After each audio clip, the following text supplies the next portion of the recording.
সুপ্রভাত মিষ্টি বন্ধুরা, তোমাদেরকে অনেক অনেক স্বাগত জানাই একটা নতুন ব্লগে। আর রইল অনেক অনেক অনেক ভালোবাসা। আমি দক্ষিণ চব্বিশ পরগনা জেলার ছোট্ট একটা শহর ক্যানিং থেকে তোমাদের প্রিয় পূজা। আশা করি তোমরা যে যেখানে আছো ভালো আছো, আর আমি তোমাদের ভালোবাসায় খুব খুব ভালো আছি। তো আজকে সকালটা শুরু করলাম পুজো দেওয়া দিয়ে। তো সবারই এটা একটা খুব শান্তির জায়গা, তোমরা জানো নিশ্চয়ই। আমারও একটা খুব শান্তির জায়গা হলো এটা। সারাদিন আমি যতই কাজ করি, আমার এইখানটায় আসলে মানে ঠাকুর ঘরে আসলে আমার মনটা একদম শান্তি হয়ে যায়।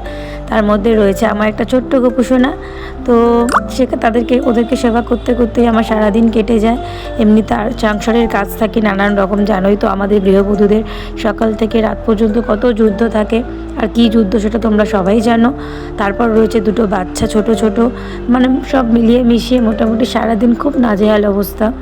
ঠিক আছে, তো তবুও যতটুকু পারি তোমাদের সঙ্গে শেয়ার করি, একটু একটু করে কেটে সারাদিন হয়তো পুরো ব্লগ তোমাদের সঙ্গে শেয়ার করতে পারি না, বাট তবুও শেয়ার করার চেষ্টা করি। এটা হলো সোমবারের ব্লগ তোমাদের সঙ্গে, আজকে সবে বুধবার শেয়ার করলাম। তো আমি প্রতি সোমবার চেষ্টা করি আমার বাড়িতে আমার ছেলের মানসিকের ভোলানাথ রয়েছে, ধর্মদেশ্বর শিবলিঙ্গ রয়েছে, ওনাকে প্রতি সোমবারে নিজের হাতে মালা তৈরি করে দেওয়ার চেষ্টা করি। যতটুকু পারি আমি করি, বাট সবসময় হয়তো হয়ে ওঠে না, কিন্তু চেষ্টা করি করার।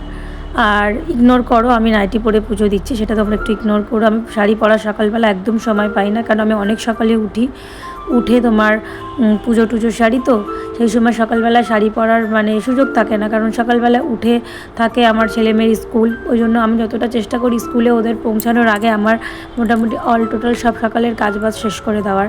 তারপরে হাজব্যান্ড উঠে ওনাকে চা করে দিতে হয়, টোটাল মানে অনেক কিছু কাজ থাকে।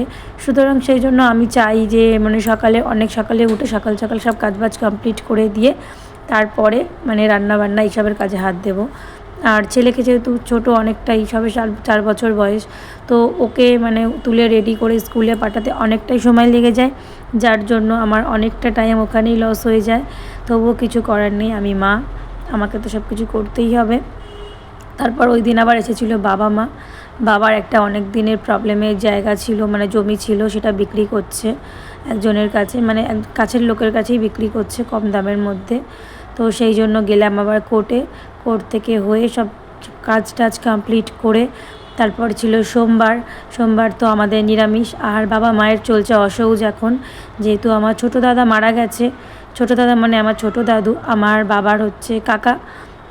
ওই জন্য বাবার আর চলছে এখন নিরামিষ। তবুও চেষ্টা করলাম বাবাকে নিরামিষের মধ্যে কিছু বানিয়ে দিতে। আর সকালে চাটা করে কমপ্লিট করে বাবা যেহেতু এসেছিলো আবার চা করতে হয়েছে। আর এই যে এখন বসালাম ডাল। তারপর আবার বিকালবেলা গেলাম ছেলেকে নিয়ে সাঁতারে, এই যে বেরোচ্ছি রেডি হয়ে। মানে অল টোটালি তোমাদের সঙ্গে যতটুকু পারি সারা দিনের ব্লগটা একটু করে শেয়ার করতে। তো ট্রেনের মধ্যে না চাইতেও একটু ব্লগ করলাম, আস্তে আস্তে চেষ্টা করছি করার। থাকে না, সবাই আমরা নিজের তলায় থাকি। এই রুমটা তৈরি করা হয়েছে অ্যাকচুয়ালি আমার মেয়ের জন্য। তো মেয়ে এখনও পর্যন্ত বেড টেড কিছু আনা হয়নি বলে মেয়েও থাকে না। তো তবু আমি প্রতিদিন চেষ্টা করি ঘরটা মুছে পরিষ্কার করে রাখার জন্য। তো আবার যখন পুরো ঘরটা গোছানো হয়ে যাবে তোমাদের সঙ্গে অবশ্যই শেয়ার করব। মেয়ের ঘরটা সকালে মুছতে ভুলে গেছিলাম, সেই জন্য আবার কি করলাম, সন্ধ্যেবেলা ঘরটা মুছে নিলাম। কারণ সারাদিনে একবার হলেও ঘরটা না মুছলে ঘরের মধ্যে প্রচুর ধুলো পড়ে, কারণ যেহেতু ব্যালকনি সামনে রয়েছে, ব্যালকনি থেকে খুব হাওয়া আসে, হাওয়াতে পুরো ধুলো একদম সারা ঘরে ভরে যায়। সেই জন্য আমি চেষ্টা করি সন্ধ্যাবেলার টাইমটা হলেও ঘরটা পরিষ্কার করে মুছে নিতে। অনেক সময় হয়ে ওঠে না, সকালবেলার টাইমটা যেহেতু বললাম যে আমি খুব ব্যস্ত থাকি, সেই জন্য তবুও চেষ্টা করি। তো তোমরা দেখতে থাকো আর আমি কি করি। তো হ্যালো ফ্রেন্ডস, গুড ইভিনিং। তো এখন বাজে প্রায় সন্ধ্যা 7টা। তো এখন আবার একটু তোমার সাথে কথা বলতে বসলাম। তো সবার আগে বলি, যারা আমার চ্যানেলে নতুন আছো বা যারা আমার ভিডিওটা প্রথম দেখছো, প্লিজ সাবস্ক্রাইব করে নিও, পাশে দেখো।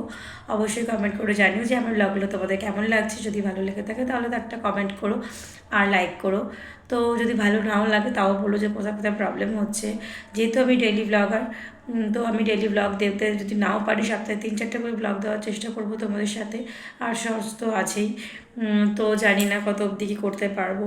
মনটা তো একদম ভেঙে গেছিলো, যেহেতু ওই চ্যানেলটা আমার, তোমাদেরকে তো আগের ভিডিওতে বলেছিলাম, আগের ব্লগে, যে আমার মানে চ্যানেলটা আউট হয়ে গেছে, একটা চ্যানেল ছিল। তো সেই জন্য আবার নতুন করে শুরু করেছি। জানি না কত দূর অবধি যেতে পারবো। তো এখন চারিদিকে পরিস্থিতি খুবই খারাপ, খুবই খারাপ না ভালো তাও বলতে পারছি না, বাট খারাপ আমার কাছে মনে হচ্ছে খারাপ। তো এখন যেহেতু কোথাও বেরোচ্ছি না সেরকম তোমাদের সাথে ব্লগও শেয়ার করা হচ্ছে না। যদি বাইরে যাই তাহলে তোমাদের সাথে ব্লগ শেয়ার করব, আর যদিও বা যাই ছেলের সাঁতারে যাই একটু, সেগুলো তোমাদের সাথে শেয়ার করি। তো টুকটুক করে তোমাদের সাথে যা কী করি না করি সব কিছু শেয়ার করবো। তো তোমরা দেখতে থাকো।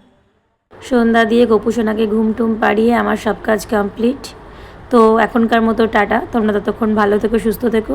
আর অবশ্যই হ্যাঁ, ভালোবাসা দিতে ভুলো না তোমরা, আর চ্যানেলটা সাবস্ক্রাইব করে নিও প্লিজ। আর অবশ্যই কমেন্ট করে জানিও আমার ব্লগগুলো তোমাদের কেমন লাগছে। টাটা, বাই বাই, আর রইল অনেক অনেক ভালোবাসা। Good night.